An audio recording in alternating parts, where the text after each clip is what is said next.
Menurut Tuhan, manusia memiliki ciri-ciri atau karakteristik sebagai berikut. Yang pertama, mengakui kebesaran dan keagungan Tuhan yang diwujudkan dalam berbagai cara. Yang kedua, manusia menyadari bahwa alam semesta dan seluruh isinya adalah ciptaan Tuhan. Yang ketiga, manusia dianugerahi akal dan budi yang bisa dikembangkan secara maksimal. Dan yang keempat, terkadang manusia memiliki keterbatasan yang sukar untuk dijelaskan.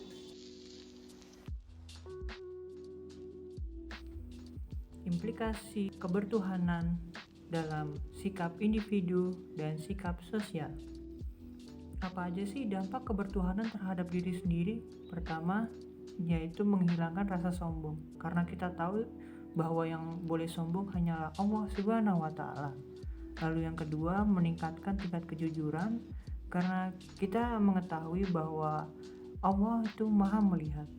Lalu apa saja dampak kebertuhanan terhadap lingkungan sosial? Yang pertama yaitu tatanan agama. Kita tahu bahwa agama sudah menjadi tatanan sosial yang diterima oleh banyak masyarakat.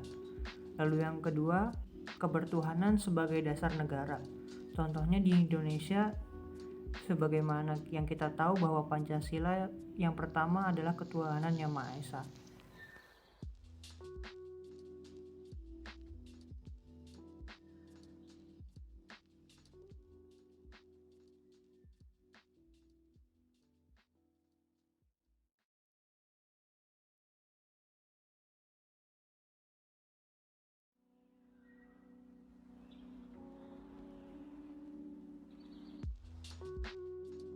Kebertuhanan dalam membangun pribadi mulia.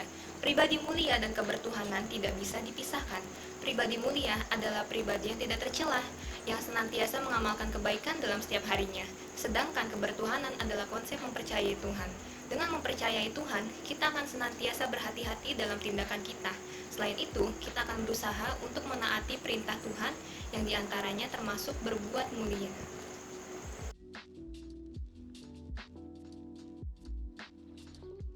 Pandangan antroposentrisme atau biasanya lazim dikenal juga sebagai humanisme beranggapan bahwa kehidupan tidak berpusat kepada Tuhan, melainkan manusia.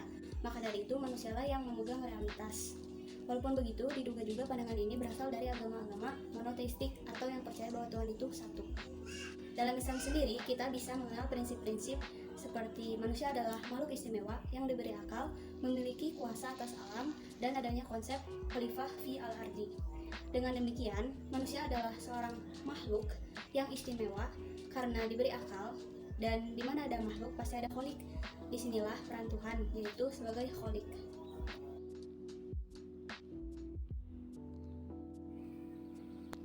Konsep manusia Islam.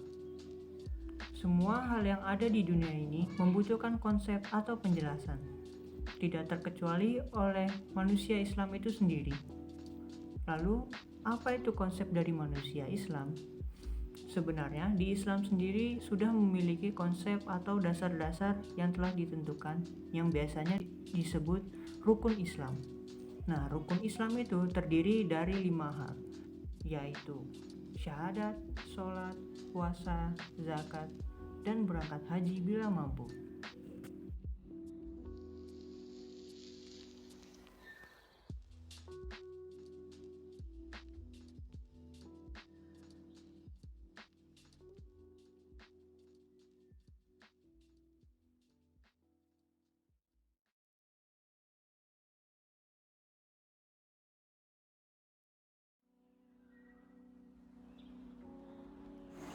Tugas dan peran manusia sebagai hamba dan khalifah Allah. Sebagai hamba, manusia bertugas untuk taat dan tunduk kepada Allah Subhanahu wa Ta'ala dengan cara menaati perintahnya dan menjauhi larangannya. Sedangkan sebagai seorang khalifah, manusia bertugas untuk mengelola mupah bumi ini.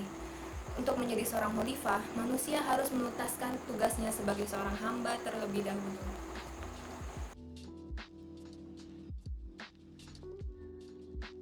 Karena profesi kita sebagai pelajar, kita harus memiliki karakter-karakter baik yang berfungsi dalam pengembangan diri. Ada beberapa cara yang bisa dilakukan agar kita bisa berkembang. Di antaranya yaitu percaya diri, belajar dari pengalaman, menghargai waktu, jangan menjadi katak di dalam tempurung, menghargai diri kita sendiri dan juga orang lain, dan juga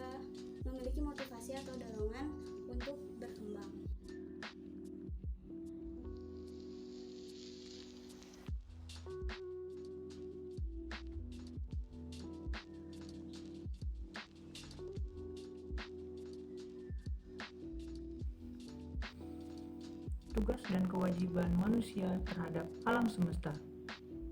Dalam pengertian secara general, kewajiban kita terhadap alam semesta yaitu untuk menjaga, merawat, dan memelihara. Namun, dalam agama Islam itu sendiri, terdapat beberapa kewajiban yang salah satunya telah disebutkan dalam surat Yunus ayat 101 yang intinya kita sebagai manusia yang berakal hendaknya untuk merenungi alam semesta ini.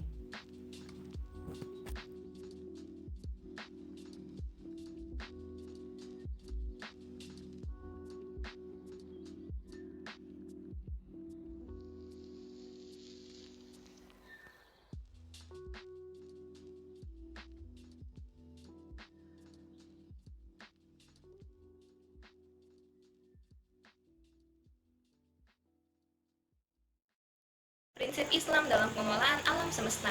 Sehubungan dengan poin sebelumnya, manusia sebagai khalifah Allah harus mengelola alam semesta ini dengan sebaik-baiknya. Maka dari itu, diperlukan beberapa prinsip berikut ini. Yang pertama, kita tidak boleh merusak alam semesta. Yang kedua, dalam mengambil hasil alam, kita tidak boleh berlebihan. Yang ketiga, kita harus mengingat bahwa alam semesta ini adalah ciptaan Allah Subhanahu wa Ta'ala, sehingga kita tidak boleh bertindak semena-mena. Dan yang keempat, kita harus tahu bahwa alam dan manusia memiliki hubungan yang saling berkeseimbangan. Maka apabila alam ini rusak, maka akan berdampak buruk bagi manusia.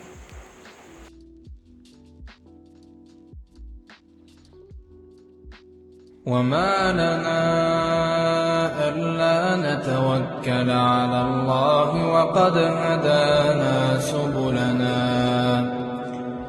وَلَنَصْبِرَنَّ عَلَى مَا آذَيْتُمُونَا وَعَلَى اللَّهِ فَلْيَتَوَكَّلِ الْمُتَوَكِّلُونَ